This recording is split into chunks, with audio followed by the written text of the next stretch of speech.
Transport par rail. Ici, on voit un convoi. Ici, on a la carte des réseaux ferroviaires en Amérique du Nord. C'est une carte qui a été faite par des groupes citoyens, j'ai l'impression des groupes environnementaux.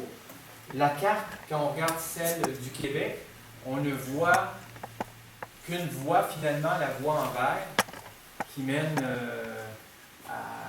qui passe par Drummondville et qui mène à Saint-Jean-Nouveau-Brunswick. C'est la voie, en tout cas, c'est la voie du CN. C'est une voie, mais il y en a beaucoup d'autres. Donc, j'ai essayé de trouver, là on voit la voie du CN, en partant de l'Ouest canadien. Il y a d'autres cartes. Ici, on a une carte de 2013, où on peut voir ici au Québec toutes les voies, la MMA, etc.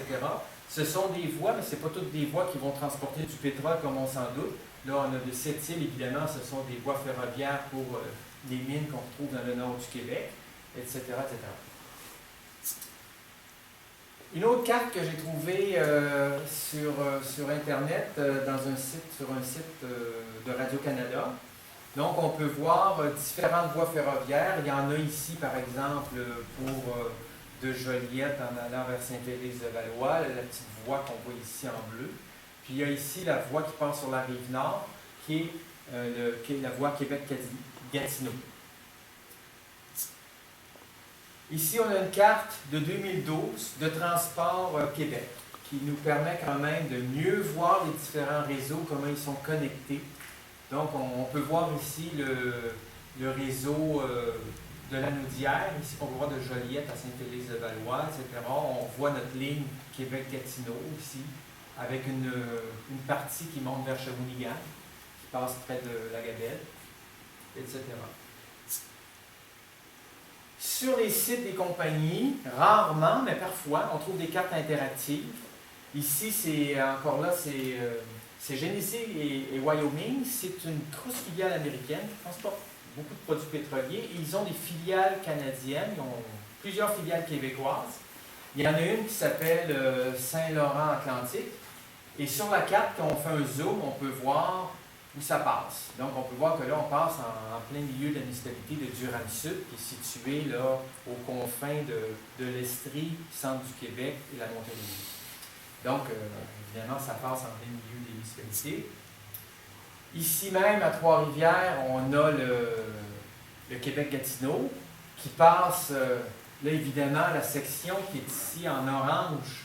C'est une section qui ne se superpose pas avec la carte Google, mais on reconnaît bien ici l'université, donc il y a la voie ferrée qui passe à côté de l'université. Il y a ici la gare Chanflot, l'équivalent de la gare Chanflot. Ça, c'est du gaz naturel. Non, ça, c'est des rails. Les rails, qu'est-ce que ça, ce sont des rails qui passent en milieu urbanisé, on ne peut pas dire le contraire. C'est sûr que s'il y avait des convois pétroliers, il serait étonnant que ça monte vers le nord, mais ça pourrait très bien passer entre Montréal et Québec, soit en s'arrêtant au port de Trois-Rivières ou en allant au port de Québec. Ici, on a une carte de Toporama. C'est des cartes interactives aussi qu'on a accès gratuitement. C'est le site de Ressources naturelles Canada qui l'offre. Et on peut voir, on a différentes couches, on a des calques, comme on dit, puis on peut montrer sur la carte ce qu'on a envie de montrer. Fait que là, on peut montrer les zones urbanisées qui sont en rose. Et puis on peut voir ici des petites flèches qui correspondent au sens d'écoulement des différents ruisseaux, rivières, cours d'eau qu'on retrouve à Trois-Rivières. Donc, on a l'aéroport de Trois-Rivières ici. On a évidemment l'embouchure de la rivière Saint-Maurice ici. On s'en va vers le Cap de la Madeleine, Saint-Louis-de-France, plus au nord là. Donc, sur cette carte-là, on voit qu'il y a des zones humides, on voit l'aéroport, on voit différentes choses. Et là, on peut faire apparaître les voies ferrées. Donc, c'est intéressant comme outil de travail pour dire, hey, ça passe-tu à côté d'une école, d'une station, d'une caserne de pompiers, etc. On peut le voir avec cet outil-là. Il y a aussi des cartes qu'on appelle, comment on dit ça, manuels ouverts, en données ouvertes, qui sont établies par des citoyens bénévoles, mais qui en général sont quand même de bonne qualité. Donc ici, on a une carte où on peut voir en noir les voies ferroviaires. Plus il y a de voies ferroviaires, plus on voit que la trace est et large, qui correspond finalement à un nombre de voies. Donc, c'est assez bien fait. On peut voir toutes les petites voies de desserte, sauf que ça ne dit pas s'ils sont utilisés ou non. Une autre carte que j'ai trouvée, c'est la carte sur le site du ministère Énergie et Ressources naturelles du Québec. C'est des cartes pour ceux qui font de l'exploration minière. Donc, ce sont des cartes très précises. On peut voir comme ici différentes failles géologiques.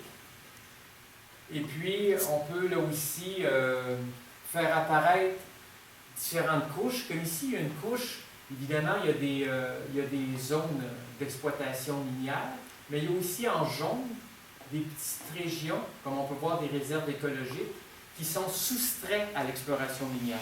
Donc, c'est quand même intéressant de les voir apparaître. Et depuis la réforme de la loi des mines, on a aussi des endroits où on a des contraintes majeures. Donc, ça veut dire qu'on ne devrait pas avoir de mines dans ces zones qui sont en vert là. Comme on peut le voir dans la Trois-Rivières, il y a Pointe-du-Lac, il y a une partie de Pointe-du-Lac celle qui est près du fleuve est plutôt protégée, mais il y a toute une zone qui est en vert. C'est à cause de la densité de la population, je veux dire. Oui, principalement. Oui. Oui, si on regarde ça, on peut voir qu'ici, c'est plutôt de la villégiature, mais elle est quand même exclue. C'est peut-être moins de résidences, un moins grand nombre de résidences, etc. Mais c'est quand même intéressant de noter que des différences, quand on va dans le détail, on peut voir qu'il y a des zones qui sont comme soustraites aux contraintes. Est-ce que c'est des erreurs de celui qui a fait les cartes, là, de ceux qui ont fait les cartes ou quoi? Parce que là, on peut voir qu'il y a des zones, moi où j'habite, là, c'est près du pont La Violette. Le pont La Violette traverse ici, là, entre Trois-Rivières et Bécancour. On peut voir que on pourrait avoir des concessions minières. C'est un peu étonnant. Et ça pensait pas pour les l'eau peut-être, mais là, ici, là, je te ferai remarquer qu'il y a quand même un bon 500 mètres de terre ferme. Sur la carte du CGA, on peut avoir une résolution vraiment inférieure aux mètres. Comme on voit l'échelle ici, on a une échelle de 20 mètres. On peut même avoir une échelle, on peut même doubler cette échelle-là. On peut zoomer et faire en sorte qu'on voit très bien chacune des voies de desserte. Par exemple, ici, là, près de la rue Bellefeuille, on peut voir là, les trois voies très bien. On peut même voir les courbes de ces voies-là. Si on fait une petite histoire du rail au Québec avec le pétrole, en 2013, déjà, il était prévu que les raffineries Valero et la raffinerie Suncor à Montréal ont déjà commencé à recevoir des expéditions de pétrole. C'est ce qui avait été dit là, par l'Office national de l'énergie. Donc, nous, on l'a appris beaucoup plus tard, mais l'Office national de l'énergie, dès son rapport de 2013, publié début 2014, mentionnait qu'en septembre et en décembre 2013, circulait du pétrole sur les rails.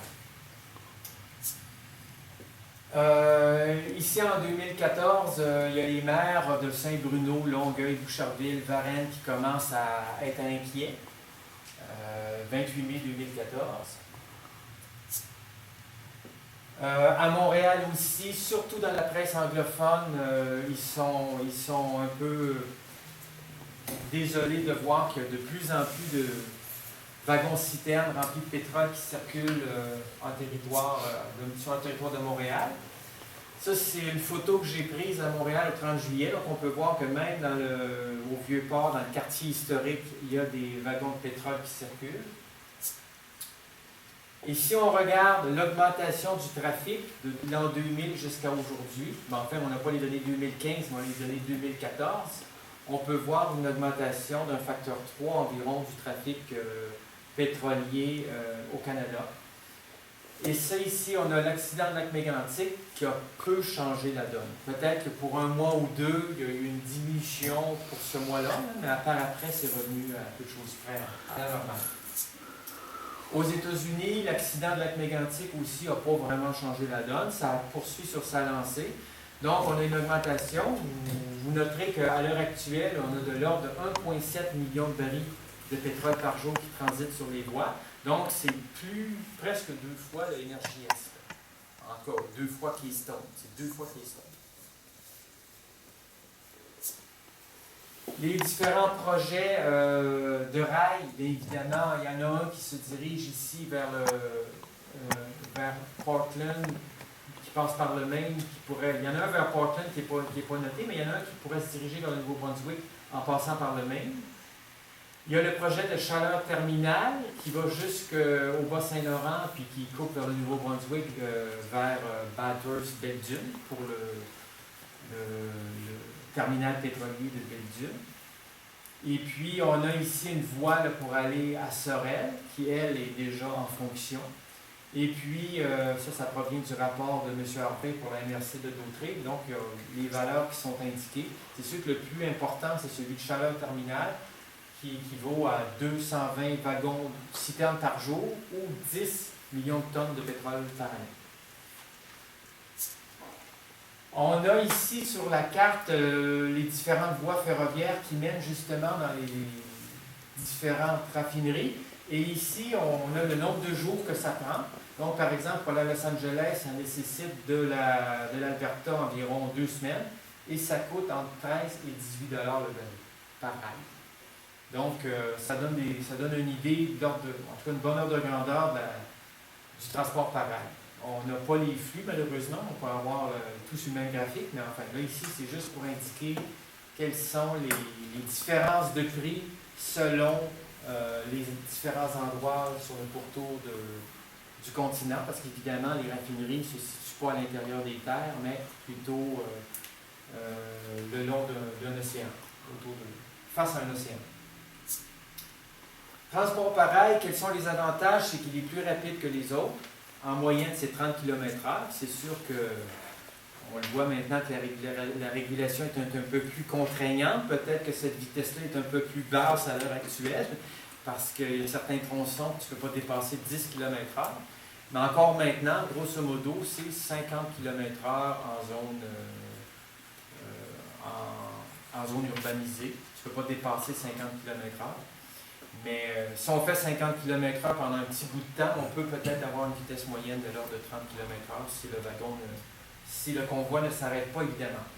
Ça demande moins de diluant que le transport par pipeline, parce que de plus en plus, avec les nouveaux wagons, on va avoir des wagons chauffés qui vont maintenir le pétrole brut moins visqueux, évidemment. Il n'y a pas de perte de qualité du pétrole pendant le transport, il n'y a pas de mélange. Ça, ceux qui s'occupent du fret par rail, ils disent ça comme avantage par rapport au pipeline, évidemment. Et puis, si on veut faire un nouveau terminal ferroviaire, ça ne coûte pas cher. On peut le faire en moins d'1 an et à peu près à 50 millions de dollars. Par contre, on a vu ce qui est arrivé à Lac-Mégantic. Et puis, ça continue. Ici, vous allez avoir des images récentes. Un convoi entre Nantes et Lac-Mégantic en 2015. Donc, des fois, on vous dit « Ah, il ne passe pas de pétrole à Lac-Mégantic. » Ça, c'est des photos prises par des groupes citoyens.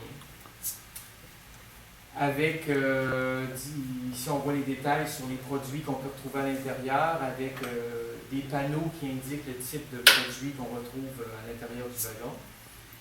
Ici, juste pour qu'on comprenne un peu, qu'on ait le même discours, on a une vue de profil d'un rail. Donc, ici, on a ce qu'on appelle le champignon au-dessus, l'âme du rail et le patin. Et il y a toute une terminologie. Tout ce qu'on voit ici en cailloux, ici, c'est le ballast.